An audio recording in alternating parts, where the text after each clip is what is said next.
Hi, I'm Amie Marzen, and this is an entertainment experiment extra. I'm here with Jeff from Vacationlanders. Thanks for joining me. You're very welcome. Can you introduce us to the series if somebody hasn't checked it out yet? What's it all about? The Vacationlanders series is a docudrama style web series set in the future of Maine, essentially. It occurs in approximately 2015 after Congress has enacted an Energy Conservation Act, which essentially limits resources, including oil, primarily oil, for most of the people in the United States. It directs people that want to live with certain amenities revolving around oil-based production, oil-based amenities, whatever, to hives in the center of the United States, bigger cities. But it takes all the fringe, maybe northern states, and cuts them off from the grid, meaning there'll be no more infrastructure put into any of these territories. So we have the unorganized territories of Maine, essentially, and the people that have decided to stay in this territory are who we refer to as Vacationlanders.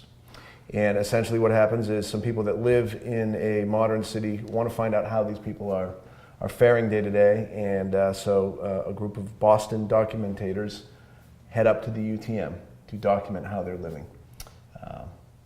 And it kind of goes from there. What inspired you to do this story, and is there a message you hope people will take away from it?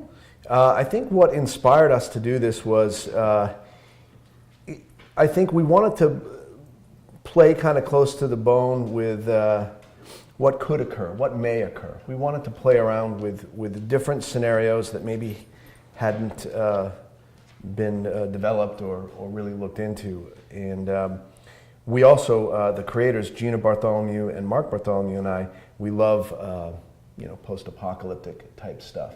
So we agreed that let's have a future Maine, for instance, based on a few things that could occur, but let's have the people not blowing each other away or fighting off an infectious disease or a plague or whatnot, but let's have them just start over. So we like that idea. And I forget the second half of the other question you were asking me. What do you hope people take away from watching?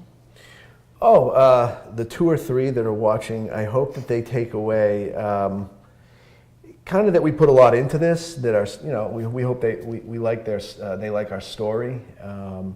We hope that we're engaging them in kind of a web series dialogue. We want them to be confused, intrigued, hooked. The usual, whatever you can hope for an audience, or whatever you can hope for your ideas, and where they'll go and whatnot. So. And can you introduce us to Sludgy? I got a little hooked on those videos there too. Sludgy, Sludgy was our marketing campaign. Sludgy is he is the last barrel of oil, and he's taking it personally, and so he goes out and he makes himself aware, but people ignore him, that sort of thing. He visits galleries where he's mocked and hated. So Sludgy, yeah, the last barrel of oil. This is a pretty serious story to tell. Do you think this is actually a possibility, that this sort of scenario could happen?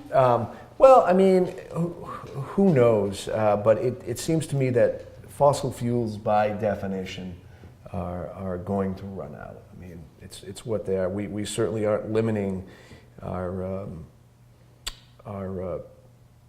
taking it for granted. I think that recently here in Maine, for instance, there's been a lot of talk of bringing cheap, efficient, tar sands from Canada right through our drinking water supply and right through a lot of our natural forests and whatnot. We're not addressing, I think, globally alternative energy styles for real. I mean, for real. Like, let's just shut it down and let's put some solar panel stuff up. Let's address different ways of doing stuff. And I'm not an expert on this, but it's pretty obvious that the costs are going up. When there is an accident, it affects our environment monumentally. It affects other industries. Everyone knows that Exxon is just reaping unbelievable awards rewards. Yeah, profits, whatnot, and it's just gotten yeah, I mean, who isn't cynical about it these days?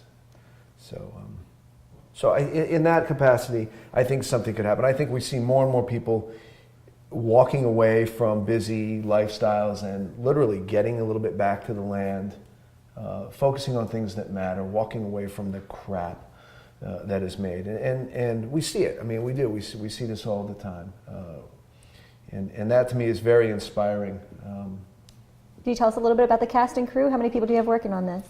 Primarily, it's Mark Bartholomew. He's the editor and the director, essentially, of the show. We have Gina Bartholomew. She's generally the DP and assistant director. And then we have myself, Jeff, who is one of the writers and the producers and all things in between. We basically triangulate what we need to get done, and it gets done. So that's our core crew of this, and then anyone that wants to help. But the reason we do it, Vacationlanders, in the style that we do it in, is so that we don't have a crew that we have to depend upon. Ben Marshall, who's played by Ben Keller in our series. When we had auditions, he being a videographer, held the camera the best. He got the best stuff, so we gave him the role because it's one less cameraman we have to get. So we actually use our cast to hold the cameras. You haven't seen episode 5 yet, but we have an 11-year-old girl man the camera for a good 4 minutes, which is great.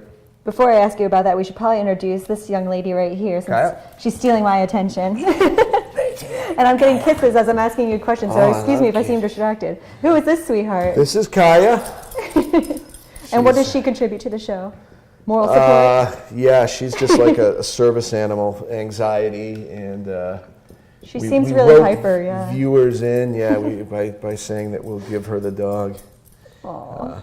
Nope, she's good. She's a companion. And actually, Mark and Gina's dog, Moto, has played a role in one of the episodes as well. So you'll get to see that. And maybe we'll work Kaya in there. Definitely should. Yeah, secret agent dog. Well, you were just mentioning that sometimes your actors are using the cameras and doing the camera work. Yep.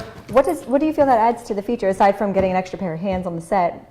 Well, documentary style stuff, everything from The Office to Blair Witch Project, all these things that you see, we've kind of seen it all.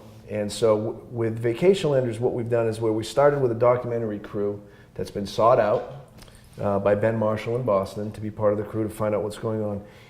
The camera starts getting passed along, and you'll see in episode 5 we try to do something that I don't think a lot of shows have done, essentially, which is to sort of phase it out, to get the documentary people out of the picture, and that provides challenges for us writing. I mean, how many shows can you do where you have the documentary guy filming? How much can really happen? So we're working in that direction to kind of push the boundaries and play with a little bit, play with the perceptions. Very cool. Well, thank you for taking the time to meet with us. You're very and this has welcome. been an Entertainment Experiment Extra.